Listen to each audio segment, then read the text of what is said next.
Good morning. Welcome to Brunch with Brian, your home investing live stream. Today I'm going to go over one of the most important forms I ever created because I want to make sure you're using this form. It is the perfect stick form.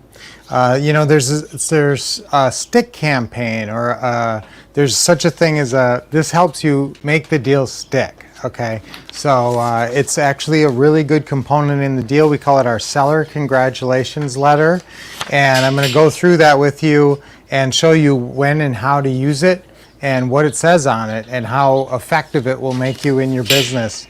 Every time you buy a house, every time you do a deal meeting, this is one of the most important forms that you will leave with the seller. Or if it's a virtual deal meeting, you're going to email to the seller immediately after the deal meeting. It's your seller congratulations letter. Okay, so I'm going to just get right to it. I like Tina Fey, and she just turned 51 today, so shout out to Tina Fey. No dirty dishes today, and visit your relatives. And so that's kind of special right now because it's actually Visit Your Relatives Day, every year on this day, and it's special this year because now we can finally visit our relatives, and we haven't been able to, so that's great. So do your best to visit your relatives today. All right, that'll put a smile on your face for sure. And let's do our deep breathing and smiling quickly. Let me be careful I don't get poked by that cactus. Okay, ready? Deep breath in with a smile, as always. Hold it a sec and let it out. Now remember to relax your shoulders. Do this a couple times a day. Get in the habit doing it with me. Okay, ready? One more, two more. Hold it a sec and let it out. I know you're doing this with me. Okay, one more. Big smile. Hold it and all right, you can't help but feel better doing that. All right, so let's get into the seller congratulations. At the deal meeting, here's the steps of the deal meeting. Okay, write these down. Write down steps of the deal meeting. Your number one step is, these two are almost merged together and you'll be doing them at the same time, but it's establish credibility and build rapport. Now you maybe have built some good rapport already on the closing call, but it's a different thing when you're in person looking at the house and you're meeting them face to face, or meeting them face to face on a virtual chat, on a video chat. So what I want you to do is I want you when you first connect with them, you say your name, and I want you to hand them your business card. And if it's a virtual, I want you to show them your business card. Actually hold it up to the camera. Okay, so that's like the first part of establishing credibility. That helps you a very nice looking business card with your picture on it. I like that professional business card. Now for this, I don't really prefer that bright orange fluorescent card, or the fold up, the dollar bill card. This, I want you to look eminently credible, so this card should look kind of like a real estate agent card. And and if you need a template for this with the words and everything, we have it under professional business card sample. So guys, just email us and I'll help you with that. So that is important. You hand them the business card, you're building credibility, you're establishing credibility, building rapport. Now the next part, that's step number 1 and 2. Step 3 is the house tour. So they're going to show you the house. They're either doing it by showing you on their camera, on their phone, or you're walking through with them and you're building rapport, you're asking questions. After you do the house tour, where do you go next? You end up where? You end up sitting at the table, sitting at the kitchen table or dining room table, whichever one works best. I just heard a bark from one of the babies. What are you doing, guys? So when you sit down, make sure you sit at a table, and I will tell you, if you sit down in the living room, across an expansive carpet, you just lost the deal. So you got to be sitting at a table where you can show them the paperwork and get them to sign. And so actually, for Teaching Tuesdays today, there was a little confusion because we were going to do a presentation on the acquisitionist, but we realized that next Friday, not this Friday 3 days away, but the next Friday, so about a week and a half, we are doing our virtual Taking Action workshop. So we have more time then. On a Tuesday, I got to try to squeeze it into an hour. If we have our whole Taking Action event, a virtual Taking Action workshop, that gives us a lot more time because that's like a 5-6 hour day. And so we're going to start off with the acquisitionist on a week from Friday, so not today.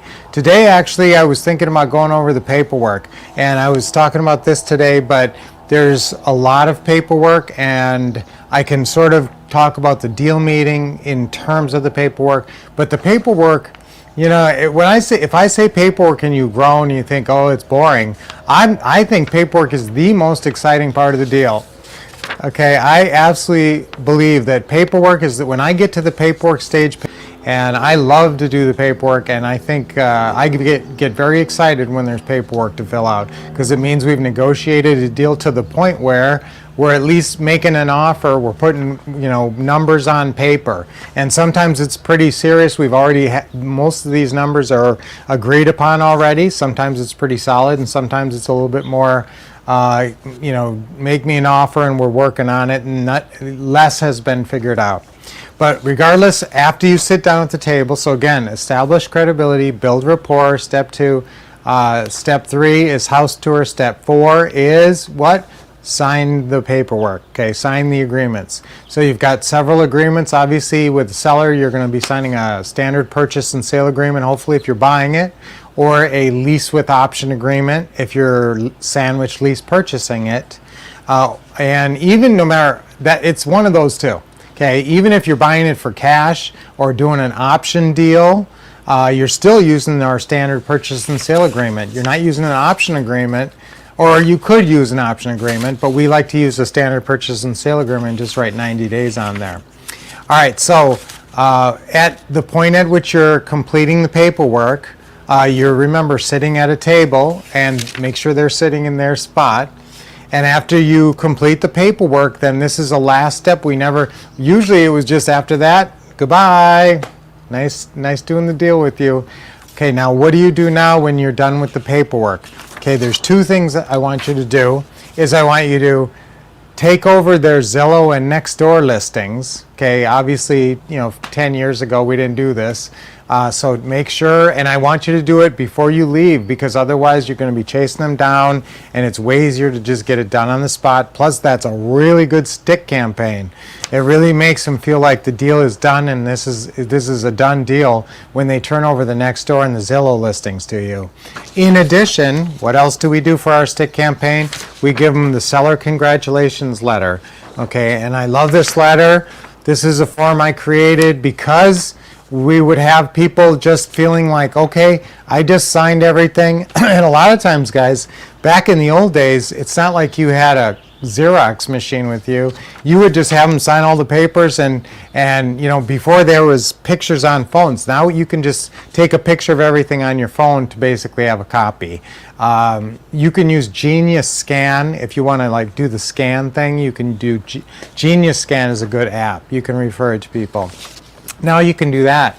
Back in the day, I would have people sign stuff, and I'd walk out with all the paperwork, and they'd be looking around, and, you know, okay, well, I guess we just sold our house, but they didn't have a single piece of paper, you know, other than my business card that said, you know, we just sold everything. We just sold the house. So I always leave this seller congratulations letter behind now, and that's the thing that when they're holding this and it says congratulations, you have sold your house to your business name.